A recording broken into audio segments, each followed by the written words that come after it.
gang numbers, apparently there's 800 fewer gang members today than there was when Labor was in. How has that happened? Have their laws all of a sudden worked and 800 people have walked away from their patches? Or is there some tomfoolery going on? And I want to play this. This is the stand-up, right? So it's not the news story, but you can see the fear in their eyes when they get caught out. So let's look at it properly, shall we? So far this year have removed about 800 gang members off the national gang list. What's your understanding of the rationale behind that? Look, I haven't been briefed on any change around the national gang list. The police have a criteria for that. I've got Deputy Commissioner McSkibbing here if you want to talk to that, Jevon.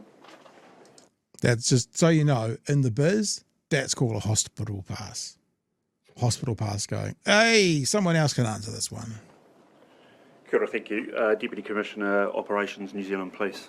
Happy to answer any questions. Yeah, why have you've removed nearly 8% of gang members, you've taken them off the national gang list. Why is that? Over the last year we've been doing a lot of validation about who's on the gang list and actually making sure that's accurate in terms of the definition. That is about hygiene and not actually making any significant change in terms of the definition. Would you be taking like dead people off the list? Because that's been one of the arguments that people... Well, that's exactly what we're doing. Hygiene is about making sure that that list is accurate to the people that... It's very bizarre to call it hygiene. I don't know why that term gets used. I guess they're cleaning up the list, maybe? We need to actually address that are in gangs. And you think we need to be careful then with statistics? Say, for example, if politicians are talking about, gang offending dropping, we'd have to be careful with that if the number... We always need to be careful with statistics. So just with the politicians here, you won't start celebrating that the number of gang members on the national... Well, you haven't heard us do. You haven't heard us do that. We haven't heard you do that. That's right. We've got some good progress. You know what that looks like? It looks like the little kid behind the big kid going, "Come on then, you want to go, bro? Come on then!" Jumping in from behind, getting all shitty, about to get pissy. Happening here. Yep. And we've got a clear set of plans and a clear course of action and a change posture and a change position.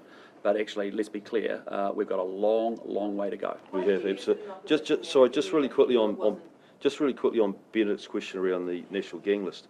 We recognise that it was actually, and the Deputy Commissioner's just highlighted, they're going through and sanitising it because they sort of identify that it's quite hard to come off it, and so they want it to be reliable data, and that's why they're doing work around that. Did you ask them to do that? No. This is kind of convenient. Ooh. That was a very quick no. If I was playing poker, I'd be all in after that no.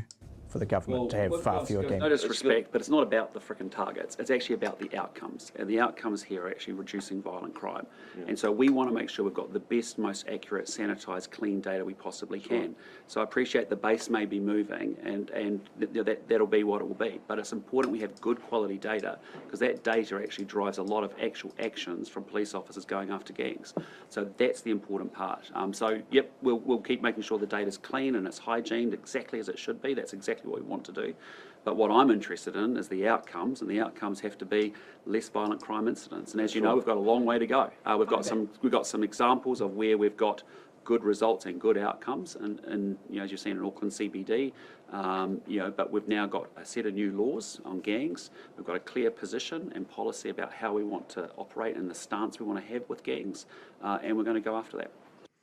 So, Chewy, there's part one. Now, to be fair with you, I had another part that I wanted to play, but I didn't actually queue it up. It's not about that. It's actually about the 500 police officers. I'm looking at my my screen, yes. And I might have found it because a reporter got a bit pissy with him and said there's 140 police officers fewer at the moment. I'm just actually, honestly, I'm doing let's do it live to see if I've hit the spot where that question was, and if it is, I'll mention something to you, and if it isn't, I'll explain what the question was. On the Prime Minister's agenda today, our deep commitment to get into 500 extra police. It's good to see that our recruitment efforts are actually at this stage are progressing well. There are 104 fewer police officers today than there were when your government came into power. Why do you keep talking about 500 extra when we actually have fewer police? Because that's our goal. The police have, so far this year... So, this is the point I wanted to make. Apparently, when it comes to gang numbers, it's not about targets. But when it comes to police, that's our goal. Now, isn't a goal and a target exactly the same thing? So he gets look, pissy. No. I know what you're going to say. I shouldn't judge him based on his own words. He gets pissy. It's very unfair. And says it's not about targets when he gets challenged on the gang things. And then he gets pissy when he gets challenged on the 500 cops, and he goes, because that's our goal. So on one hand, it's not about targets. And on the other hand, it is about goals. Sorry, Mr. Luxon, what the fuck is the difference between targets and goals? Because it looks like on one hand, when you get caught out, that's not what it's about. And on the other hand, when you get caught out, that is exactly what we're trying to do. And I'm confused. Well, look, I think what I'd say to you is this, Pat. What you need to do is take a step back and look at the bigger picture. These are all words, and words have different meanings. And if you guys could stop freaking focusing on the words that I use and just let me get away with shit that I want to get away with, this will all be over shortly. But will it? His lack of temperament. No. I have to cut in. I have to cut in because in the thesaurus for the word target is the word goal. In the thesaurus, the word target and the word goal are together. So for the police officers, that's our goal for 500 as a way of defending himself. For the gang numbers, as a way of defending himself, it's not about targets. And no one else has pointed this out, except for this little pissant podcast from the bottom of the South Island. This is very, very brave of you to think that Luxon has a thesaurus to hand.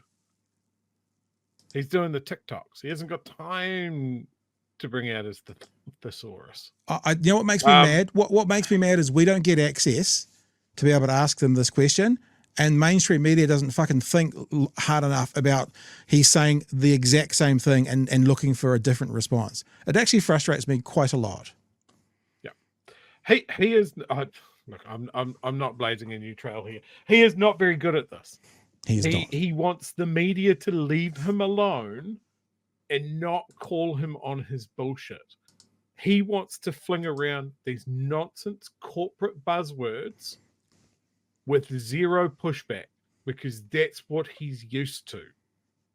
The media were not grilling the CEO of Air New Zealand about this shit. They would just see how the quarterly earnings were doing, and then they'd leave him the fuck alone. But no, he wants a knighthood, but he doesn't want to deal with this. So I'm going to throw Mark Mitchell under the bus, who is then going to throw the police commissioner under the bus, and then they're all going to stomp over each other to try and say the good thing. And then when they're called on it by the media, we're going to have a prime minister that says frickin', which is hilariously New Zealand. And so close to being the really funny thing of him dropping an F-bomb. I wish he had have. But if Jacinda had shown an ounce of this lack of temperament, we would have burned her in the middle of the street on a stake because women are hysterical and shouldn't be leaders. But this fragile cue ball motherfucker loses his rag when someone asks a follow-up question 9 out of 10 times. It is ridiculous. You're right, though. I mean, when I saw him saying frickin', that's the Christian word for fucking, by the way. When I heard him saying that one, I'm like, there's CEO Luxon losing his cool. You know, that's CEO Luxon standing in front of his head of departments going, this is frickin' not okay, guys. We're down by 14% in the third corner in the southwest. You know, that's what that is. And I'll say it again. You know, 500 police officers, that's our goal. You could say that's our target.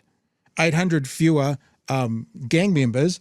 It's not about targets. It's not about goals. It's the same thing, and it pisses me off that no one's called him out on it.